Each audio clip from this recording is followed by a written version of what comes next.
Hi guys, welcome to Prelims Affairs, where we discuss issues from prelims perspective. Today we will discuss about the concept called dark patterns. This is a methodology that is employed in the internet that we all experience that misguides the internet users to do something that we did not originally intend to do. Now this concept was coined by Ari Brignall in 2010, and it is in news because the Central Consumer Protection Authority has issued guidelines in order to prohibit or restrict this methodology of dark patterns, and it has also highlighted 13 different dark patterns. So it is very important that they can use these names and ask you to match the following of what type of dark pattern means what. Hence, knowing this is very important. Now, what is a dark pattern? It is a method that is used to misguide users into giving their money, their time, or personal information without their informed consent. The next is, it is designed to mislead or trick users to do something that they originally did not intend to do. It impairs the consumer's autonomy, decision making, as well as choice. This is what is dark pattern. With the rise of digitalization and the increase in the number of internet users, this dark pattern is influencing in an unintended manner a lot of internet users into buying things or into giving some information or giving money which they originally did not intend to do. Hence, it is a huge threat in Indian society like ours. So what are these 13 different dark patterns that is highlighted by the Central Consumer Protection Authority? Let us look at it now. The first is creating false urgency. Basically, it includes creating the artificial sense of security. For example, they may give you that there is a limited edition. It is available only for a limited period. There is only a limited number of pieces available. This creates a false urgency which forces the user to buy a product or to give some information. This is the first type of dark pattern.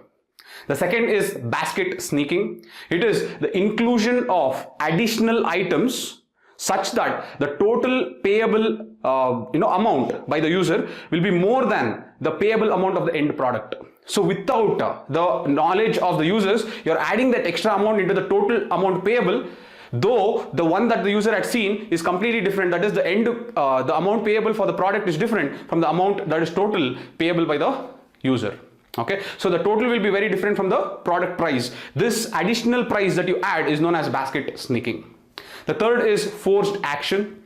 This is something where you force the user to buy an additional item. For example, you can ask that person to subscribe or sign in order to buy that particular product. So you're forcing that person to give that information, though that user did not intend to give that information. This is forced action. The next is conform shaming. It is in a way to inculcate or internalize a sense of shame or ridiculing or creating a guilt in the heart of the user. For example, let us say that there is an option that is given to you where you have to give 1 rupee for some donation and you click no. Then it highlights that charity is for the rich. I don't care. This is something that pops up if you create no. This is a way of shaming that puts you in guilt and will force you to give that 1 rupee. This is known as conform sharing. The next is subscription trap. What they do here is they make the cancellation overly complex, so that you will not be able to search how to unsubscribe. This is subscription trap. The next is interface interference. In the interface that you see in the website, they will highlight specific information and blur out all the other information. So the moment you're looking at that website, you will go, or your mind or focus will go only in that specific information which they want you to see. This is what is interface interference. The next is beat and switch. The example is, first they will advertise that there is an high quality product that's available for a very low price. But when you log in and when you go to that website, they will say that this product is over and you have to buy the same product at a higher price. This is what is beat and switch.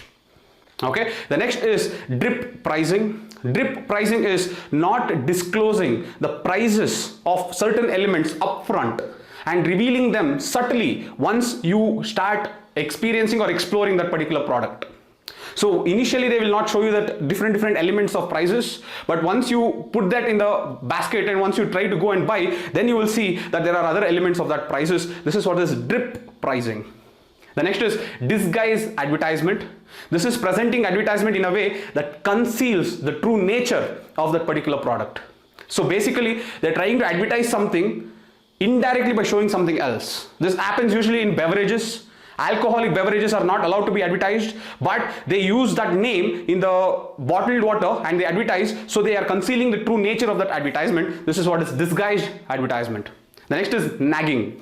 Nagging is repeated and continuous disruption and annoyance of a user through continuous request and information. Okay, so they're continuously calling you, or they're continuously popping up that messages for you to submit into that particular pop-up to give that extra information. This is nagging. The next is trick question. They ask you an option like yes and not now. They'll not ask you yes and no and stop it there. In order to continue that pop-up to over a period of time, they ask you an option like yes and not now. So when you click on not now, that means that they can ask you again in the near future. So that is known as trick question. The next is SaaS billing. SaaS billing is when your free trial ends, the users are not notified, and hence this will lead to silent and recurring transactions. This is known as SaaS billing. The last is rogue malwares. Adding in the rogue malwares like ransomware and scareware, and for you to overcome that obstacles of this ransomware, you have to buy their product to erase that particular malware. This is known as rogue malware. You are introducing the malware and then you yourself are supplying a product to remove that malware. This is a rogue malware. So these are the 13 important dark patterns that are highlighted by the Central Consumer Protection Authority that we need to make sure that this should not be followed in any of the websites that will help the internet users in India not fall into such traps. So this is a very important concept for your prelims. I hope you have understood this and I hope it was helpful. I'll come back again guys with another issue. Thank you so much. Please like, share and subscribe. Bye guys.